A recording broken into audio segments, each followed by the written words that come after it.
Hey guys, it's Mike, another King Arthur Legends Rise video. Today we're going to jump into the events going on, where we're progressing, where I'm spending my time, and talk about PODARGE and how to really effectively attack her.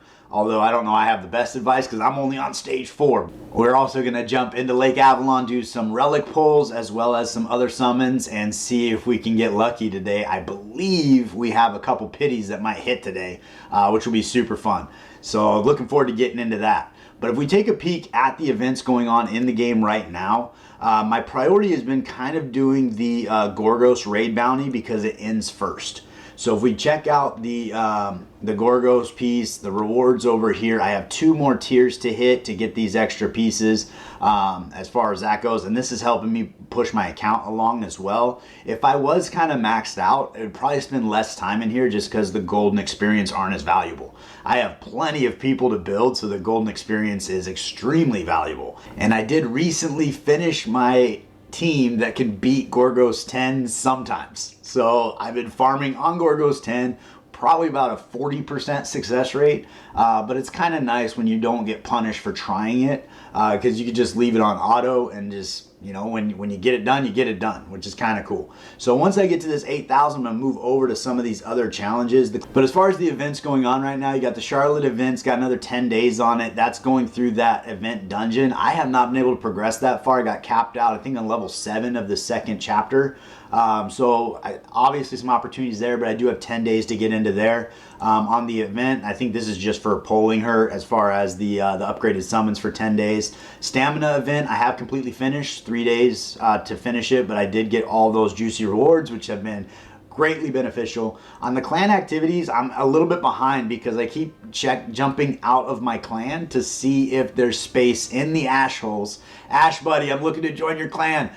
He says on his videos that he cleans people out that have not logged in for a few days. It looks like there's 4 or 5 people on the team. I log in every day, buddy. You want me. Trust me. I'm actually not that powerful though, but I will make sure you get that summons every day.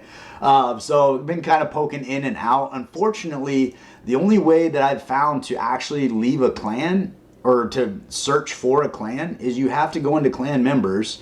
You go find your name down here. Where am I? There I am. Oh, that's not me. I was this one. And you have to click leave clan. And then from there, it'll allow you to search for infos. We're in the middle of a clan war, and my brother is in this clan. He's right here, Mr. Impreza. So he's telling me not to leave the clan, because the other thing is anytime you leave the clan, it prevents you from engaging in any clan activities for 24 hours. Which I think is actually a smart move, just to prevent people from bouncing around clan to clan. But I can't do anything to help my clan out other than log in for 24 hours. So if we jump into Charlotte's event here in the dungeon, you can come over here, go to event. So I did get into chapter 2. I am stuck on level 7, but again, I do have some time on this. I'd like to press this along, get more of these tokens, and potentially farm in here because the shop has some juicy rewards in there. So if you go into the event shop here, you can get a guaranteed legendary. I would like to get Anya. I gotta remember, it's Anya. Anya's Storm Relic here because I do have that champion. I do have the Storm Relic for Iwarit, but I don't have the Flame, and apparently that's her best relic. And then obviously you've got upgraded summons and other great juicy rewards in here that would be great to have on the account, but I haven't spent a lot of time farming there. Unfortunately, I'm stretched pretty thin right now with all the things going on. But it does seem like these tokens don't accumulate as fast as some of the other events we've done, so it is kind of requiring a little more stamina to get further along. But I've pretty much farmed straight through to this point and maybe done a couple extra levels, and that has gotten me 3,600 points. So it's not the most, but we do have 17 days on that one.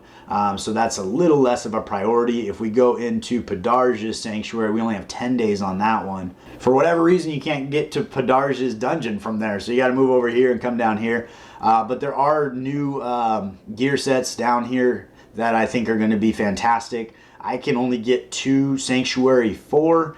I think I could beat 5, which is really where I think you start getting at some, well, that's the first clear is 5-star gear.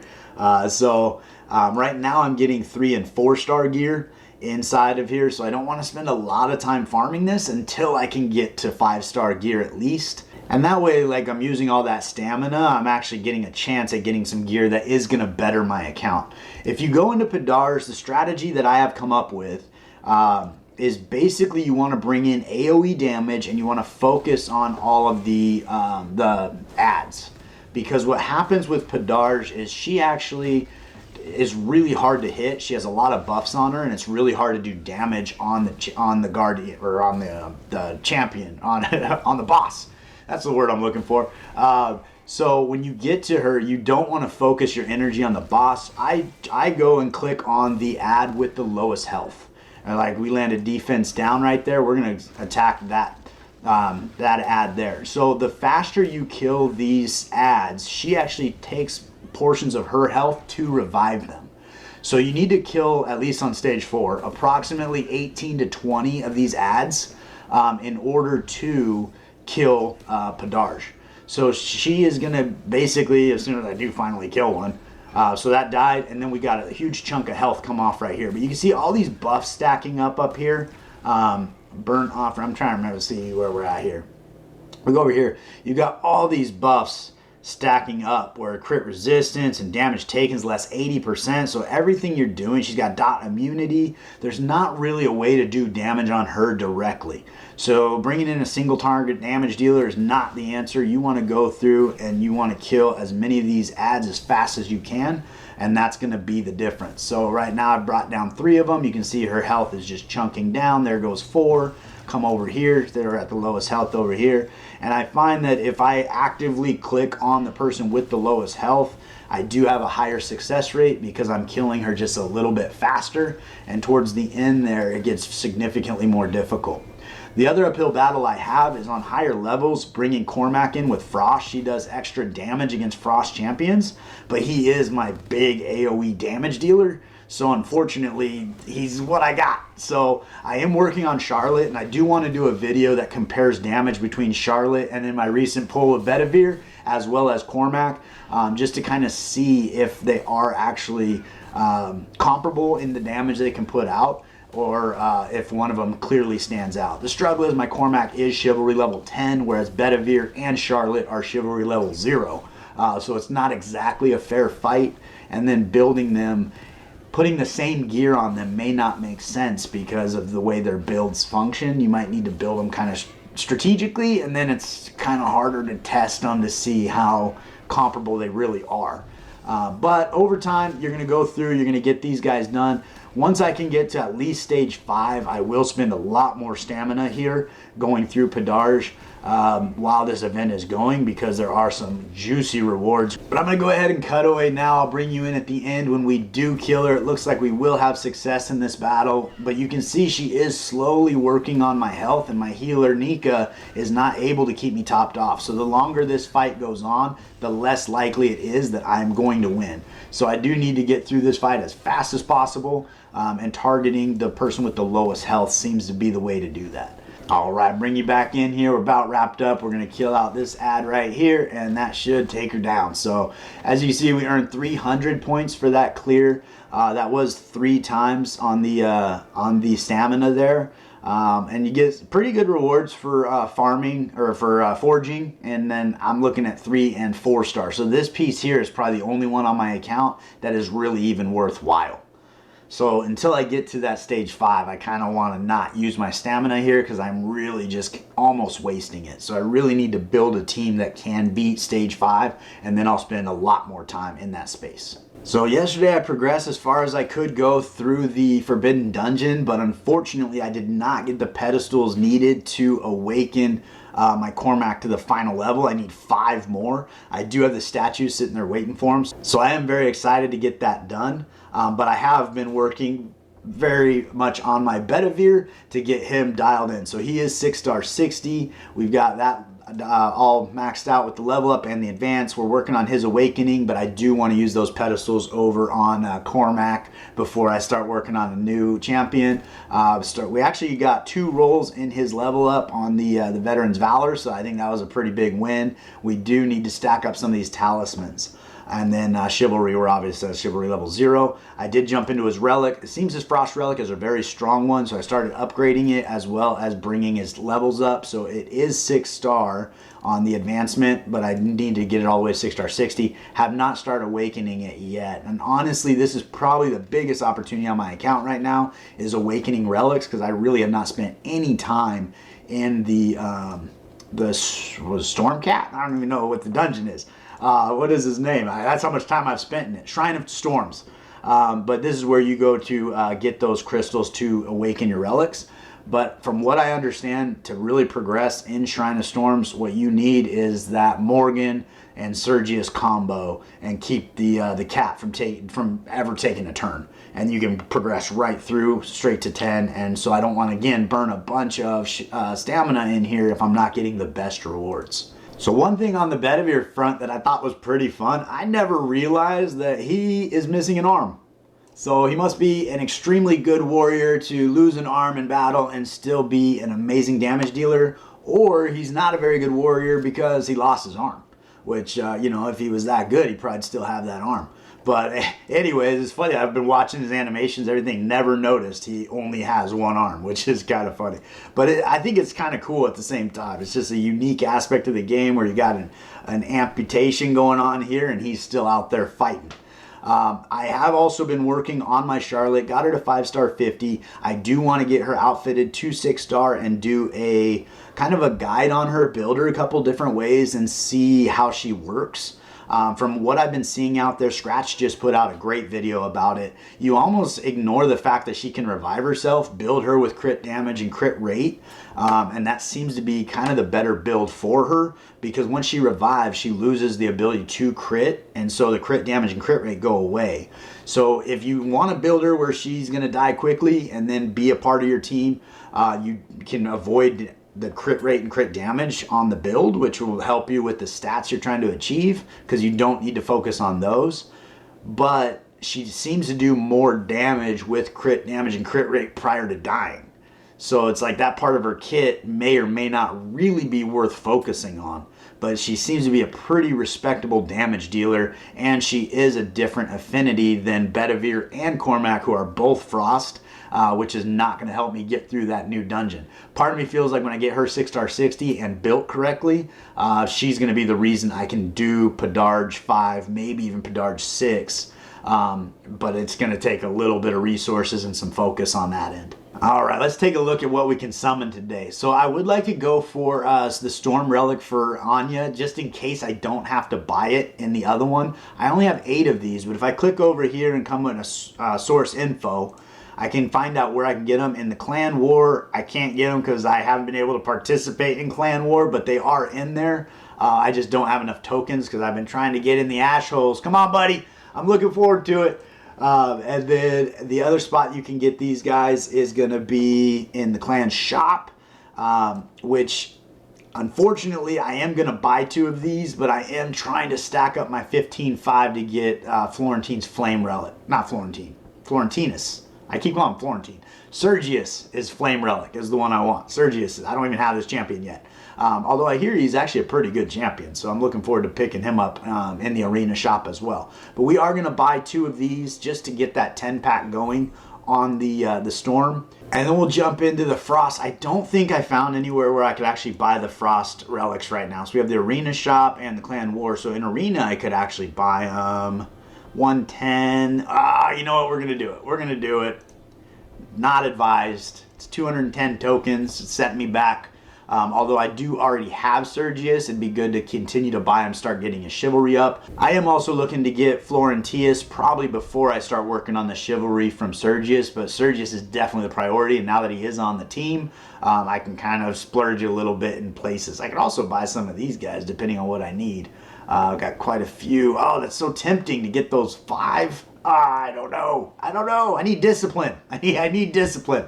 And then on the Flame Relic, there is a spot for me to pick those up as well. Unfortunately, you come in here and go to Source Info. It shows you the places you can get them, but it's not showing you the place that I'm going to get them, which is kind of interesting. So if you back out over here and go into, Rubies, and into the event shop, under here on Armament Shop, I can buy them for 150, and I need 3 of them. I have exactly 450. So we're going to do that, and then we have a 10 pull on all 3 of those. Now on the Flame Relic, I think, up for Pity this time around, so we should get a legendary Flame Relic, which is pretty exciting. If it happens to be Sergius's Flame Relic, that'll be amazing. So right now, I think we're going to sit tight on these guys because I did already get Charlotte, and we'll make this a 10 pull. I'm not sure where I'm sitting on Pity. This might actually be on Pity as well, so we might be getting a legendary here, and then hopefully a legendary relic there. Let's start here with these guys and see if we get anything special. On the rare champions, I'm not really sure.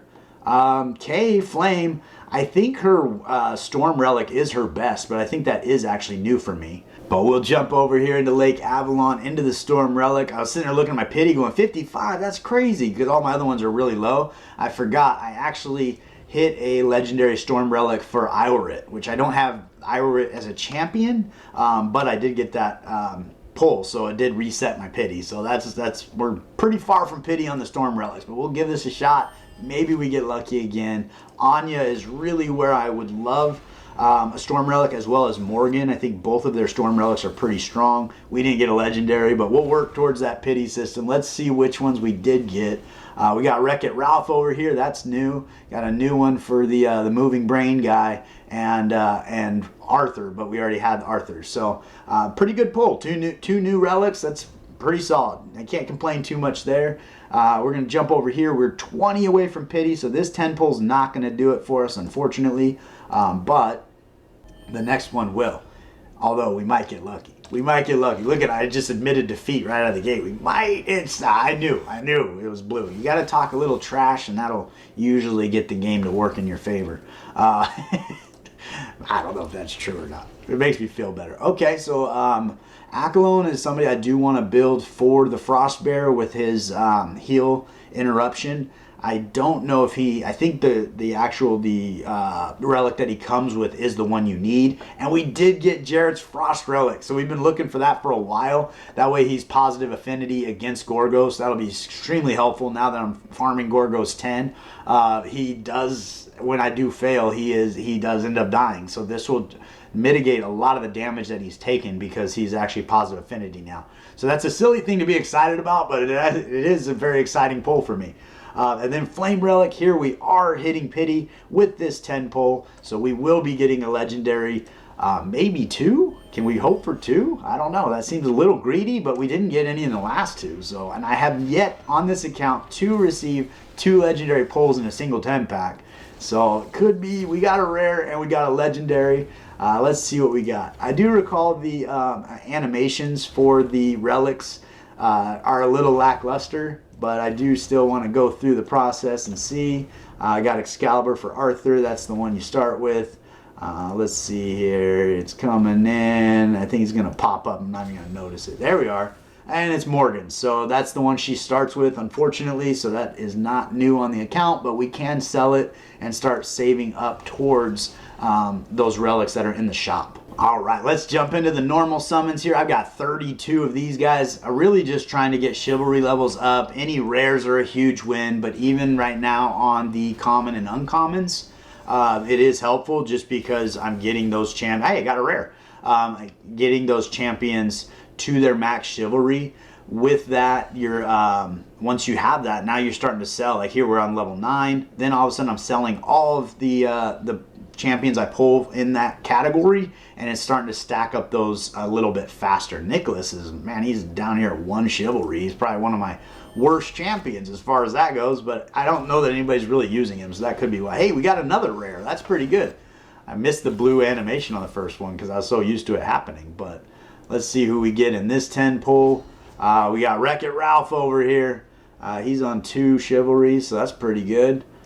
And yeah, just stacking them up. The more pulls you can get done, the faster you're going to get these guys going, where you can start getting the champions that you really want or getting those chivalries that you really want.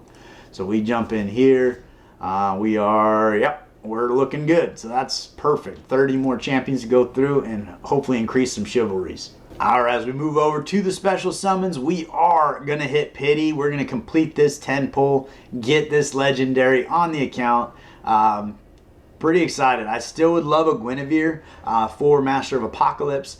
Gillian seems to be doing some pretty amazing work that would be a benefit to my account as well. And then I'm trying to think who else I'd really be excited about. I mean, obviously any chivalry on any of the characters that I've pulled already would be amazing as well.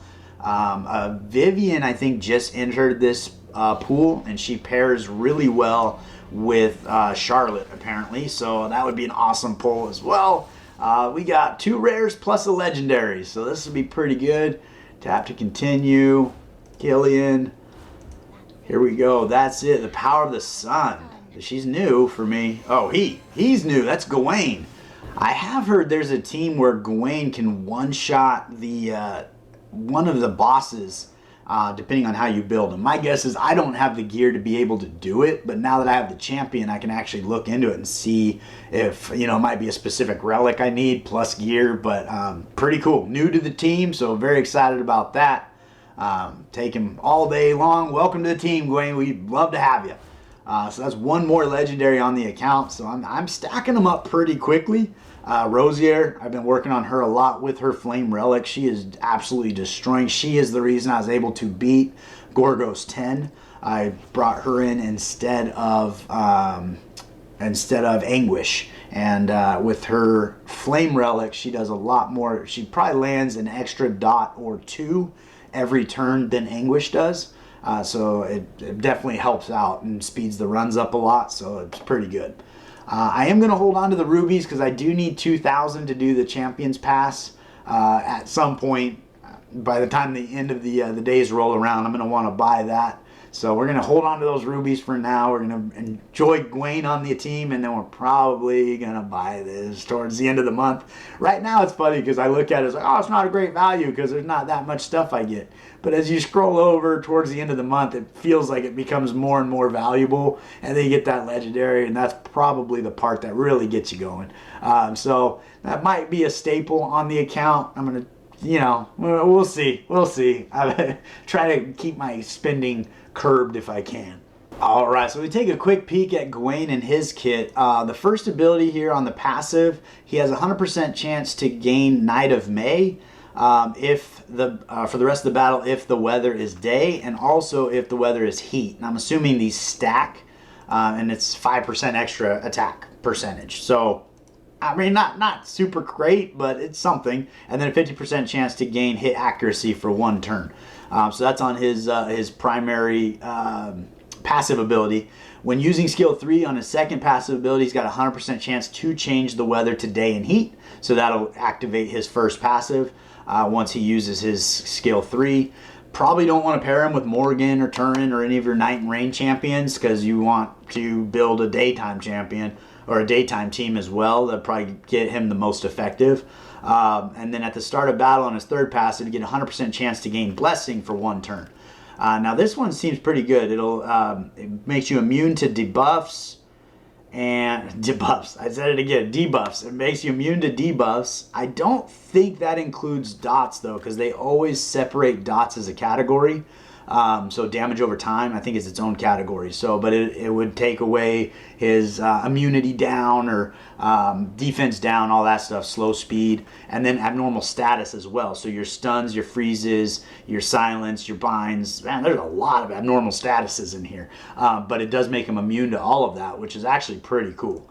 If we look at his, we got the Storm Relic right here. His A1 is attacks 1 enemy 3 times, total damage 51%, so kind of low. 70% chance for the last hit to inflict defense decrease for 2 turns. Decreased defense is great, 2 turns is great. It's the first one, which I think is the weakest, and it is hitting 1 target. So unfortunately, you're only going to get that defense down on 1 target. AoE defense down seems to be significantly better. So hopefully we have something else going on in his kit. Attacks all enemies 2 times, so it's an AoE 2 times. Total damage 70% of attack, 50% chance first hit to inflict burn for 1 turn if the day is heat or if the weather is day and heat. So you got AoE burn damage, which is pretty good. Like AoE dots are not super easy to come by, so that's going to be a big win. I think Lancelot has the ability to actually land 2 of these, so he's going to be probably a better choice. But if you don't have Lancelot, he could be a secondary alternative. The second part of this ability is actually amazing. So you have a 50% independent chance to inflict scorching heat. Remember, this is on an AoE ability, and I'm assuming the 50% chance is per hit because it doesn't specify on the last hit or whatever the case is. So scorching heat actually brings our defense down by 40% as long as the weather is day and heat. So that's a huge defense down. AoE ability that we were just talking about, how it's much better. So this is bringing that in for one turn, which is pretty cool. On the A3, we attack all enemies 2 times. Total damage 108. Can get a little bit higher. Still not doing the damage of like a Cormac or anybody like that. 100% independent chance for the last hit to inflict Burning Sun for 1 turn. Burning Sun is while it's day or heat, the chance to remove 1 buff from self. So I guess when they take a turn, they're going to remove a buff after you hit them with Burning Sun. So that's pretty cool. I mean, it might help in the dragon removing, because they just stack up so many buffs. If you could keep this up and every turn he takes is removing a buff, could be beneficial. But ultimately in his kit, I'm not seeing anything that I think is like incredible. But if you have him and you find a great place for him, let me know in the comments below what you're using him for and how you've built him. It'd be extremely helpful for me. But I think that's about what I got for you today. We're kind of all over the place talking about events. We went into Gwain's kit. We talked about his sanctuary there and just what I'm focusing stamina. And then we got some cool summons and some cool pulls. So I'll jump into it, sell the stuff I need to, stack up something and buy something I need. That'd be pretty fun. But I appreciate you guys sticking with me all the way to the end. If you haven't liked and subscribed to the channel, please do so. It means the world to me. And I look forward to seeing you next time.